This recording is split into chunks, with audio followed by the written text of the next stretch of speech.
Good evening, fellow speakers, most honorable judges, and all you risk takers in the room tonight! Being called a risk taker is actually new for me. I associate risk takers with great explorers and inventors like Christopher Columbus, the Wright brothers, entrepreneurs like Richard Branson, Oprah Winfrey, and many others like them who venture into the unknown willingly. A risk taker is not an island girl from St. Lucia. But in recent years, it's been brought to my attention that I've actually taken a lot of risks, most of the time on autopilot, and with some serious consequences. If I was going to improve my risk-taking and share it with others, I had to develop abilities.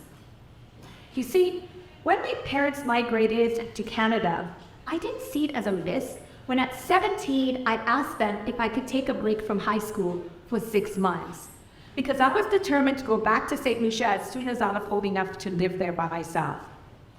It was a research project. They actually let me go either way.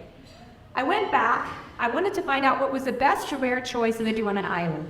I discovered it was tourism, and by the age of 21, I was back in St. Lucia without my parents with the travel and tourism diploma. Oh yeah, this. I didn't see it as a risk. When shortly after moving back, I met and fell in love with a man of Syrian descent and sold all my possessions at the time, a car and a life insurance policy, to follow him to a French-speaking island called Martinique, where we opened our first business together. I do not speak French or Arabic, and neither of us had ever owned a business before. Those were some interesting years. We had our first daughter, and didn't see it as a risk. When I traveled without my husband with our 3-year-old daughter to Syria for the first time to meet his family. Days before our trip, the president at the time had died. The country was in mourning. I've never experienced anything like this. The cities were shut down. Imagine Toronto shut down for 6 weeks. Buildings were clogged with black cloth. They were struggling with black cloth. Music was forbidden. It was a surreal experience. Yet through it all, we made some amazing friendships as we traveled across the country and discovered the oldest, continually inhabited parts of the world, and experienced some of the reddest, most spectacular sunsets I've ever seen. Nothing history about that. I didn't see it as a risk. When as the years went by, my husband and I opened a second, third, fourth, fifth, I stopped counting after the fifth business.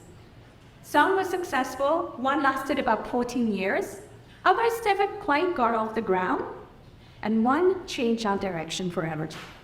We lost everything. The strain was too much for the marriage, we lost that too. And it's around that time that it really came to my attention that, wait a moment, I take risks, a lot of risks. If I was going to get better at it, I am to stopping.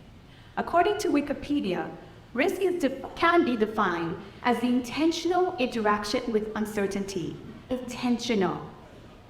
Okay, if this is the case, I'm going to have to consciously develop abilities to get better at it.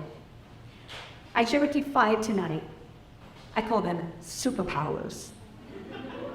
1, get clear on your goal. I found this that when I was clear on my goal, the risks were minimal, like walking, getting into a car, working with strangers.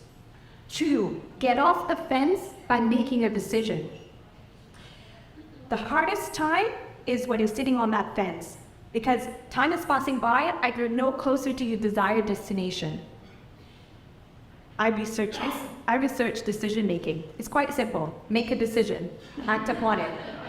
Don't like where it's leading? Make another decision, act upon it. 3, let go. Accept what is, what is not. This was the hardest ability for me to develop. I'm still developing. How many of you understand this? It's hard to let go of something that you've invested money, time, effort into. It's probably the hardest thing to do. But once you get over yourself and let go of what's not serving you anymore, Let go of what's making you feel less worthy. Then you do move on. Stay sharp. Number 4. Stay sharp because risk-taking changes lives, not just your own. Get confident about making choices by continually learning. Develop an understanding of what triggers you so that you can protect against it. 5. Surround yourself with giants, those who excel in risk-taking. Some I've created as mentors from afar. Others I keep as close to me as possible. Some of them in this room tonight. I appreciate you. These days, I share my risk-taking superpowers with clients exploring entrepreneurship and discerning individuals looking for lifestyle properties around the globe. I encourage them and I encourage you. Get clear on your goal. Get off the fence by making a decision. Let go. Accept what is and what is not. Stay sharp and surround yourself with giants. Because in life, you get up early when you put into it. No risk, no reward.